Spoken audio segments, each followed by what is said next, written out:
When modeling in EnterCalc 3D, there are times where we want to apply loads directly to nodes in the model.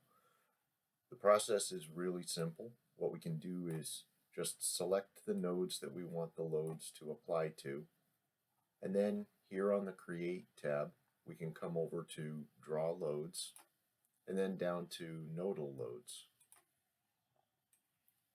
The Nodal Load dialog allows us to select the load case that we want the loads to be associated with. In this case, we have some pre-defined load cases, so I might say that these loads are representative of wind from the east. Then we choose the direction, which in the case of nodal loads is always with respect to the global coordinate axis system, which we can see down here in the lower left-hand corner.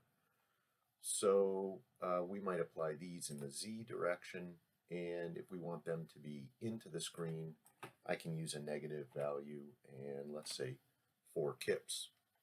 Then I just click Apply to Selected Nodes, and we can see that something's happened down here at those two nodes. To make that a little bit more visible, we can go to Settings, Graphic Scales, Point Force, and maybe I'll blow those up by a factor of 10. Now we can more clearly see that we have 4 kips in the negative Z direction at each of those nodes. The other thing that's helpful when working with nodal loads is to remember that we have a table. On the Tables tab, we can come over to the Nodal Loads Data table, and then we can choose the load case of interest. And in that table, we can see the nodes that have received a load, the direction that the load was assigned, and the magnitude of the load.